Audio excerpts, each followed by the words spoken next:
In this video, I'm going to talk about Billy Joel, the Nylon Curtain. Now, you know, this is a metal channel. You see, I got my Ghost t-shirt here. And I don't usually talk about these types of artists, but Billy Joel, he was a big part of my childhood and growing up. You see, Billy Joel was from Long Island, New York, and that's where I grew up. And if you grew up on Long Island, especially during the 70s and 80s, you know, Billy Joel was like the guy. I've heard so many stories about, you know, different people meeting him, just like walking into a supermarket and, you know, just like running into Billy Joel. So that was kind of like the big legend of growing up on Long Island. So a lot of his albums were centered around growing up on Long Island. So, for example, his debut album, Cold Spring Harbor, came out in 1971. And that's actually a small town which was kind of close to where I grew up. Even the Glass Houses, if you know that album cover, that picture was actually taken very close to where I grew up on the North Shore of Long Island. So he was a big part of my childhood. Also, as a metalhead, Billy Joel he started playing rock bands. So his first band was called Attila. That was before he released Cold Spring Harbor. And Billy Joel was always like in hard rock bands, you know, before he launched his solo career. Some Billy Joel songs, and you do kind of hear these, like, you know, elements of like hard rock here and there. So I will be talking about that. So I'm talking about the Nylon Curtain. This was released on September 23rd, 1982. It is celebrating its 40th anniversary. It's an album that it's mostly like pop, some rock, a little bit of like new wave.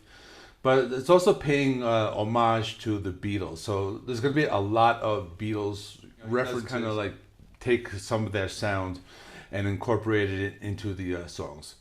So this album was produced by Phil Ramone. He was a big time producer.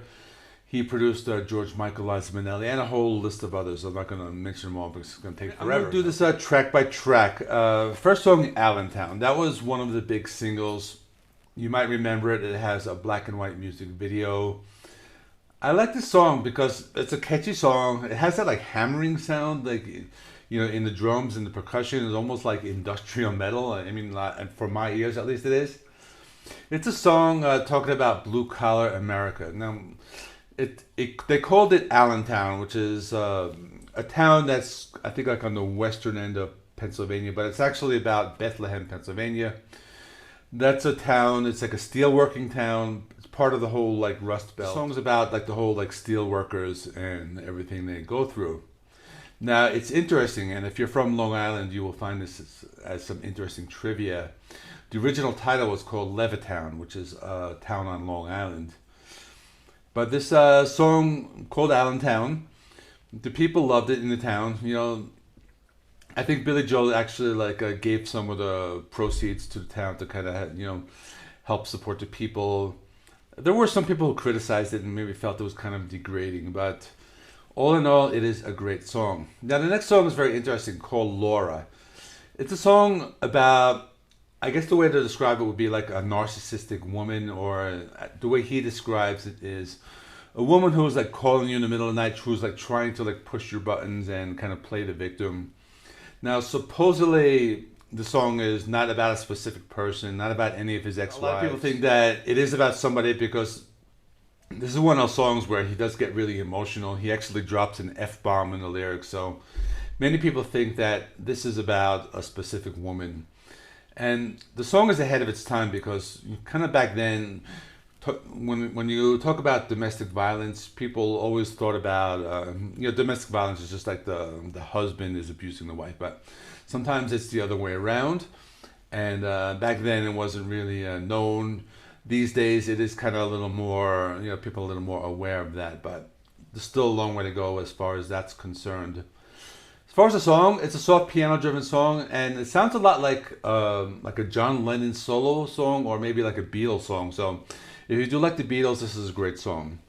This is my favorite song, the one I've been waiting to talk about, Pressure. It's heavy synth pop. This one I remember so much as a kid. You know, the lyrics are just are really great. Talking about kids watching Channel 13. Now, Channel 13 was the PBS in New York when I was growing up. Talking about Sesame Street. Now, the video is really crazy. Like, you show him There's a lot of like overflowing water. At one point, like Billy Joel's like sinking into the carpet. There's one point where he's like a kid in a maze running around. At other points, he's like tied to a chair, like being forced to watch television. And you know, at one point in the song, he even like screams. He's like, pressure. I really love that. You know, as like a metal fan, I really love that song. They make references to Poltergeist and Clockwork Orange in the music video. It's a song I remember very well. Even remember when I was growing up, my mother used to like talk about the song, saying how she was under so much pressure. She was like, it's like that Billy Joel song, you know, Pressure. And that brings back lots of memories for me. So I'll go through the rest of the songs. I'll move like a little quicker now. The next one is Goodnight, Saigon. This is a really good song. It's like a long, epic song about the Vietnam War. They mention things, reading Playboys, listening to the Doors, Paris Island, Bob Hope. It's just one of those songs. It's just a long, epic, feel-good song talking about the brotherhood. The chorus, very memorable. You know, we all go down together. That's really good. Now, side two, She's Right on Time. This is a good one. It's kind of like soft rock, but it reminds me of like 70s prog. Like the band Styx, it has that like piano playing. It's a really good song. You know, it's kind of like a love song. I think Billy Joel is kind of waiting for the woman he loves, waiting for her to come home. So that's a really good song.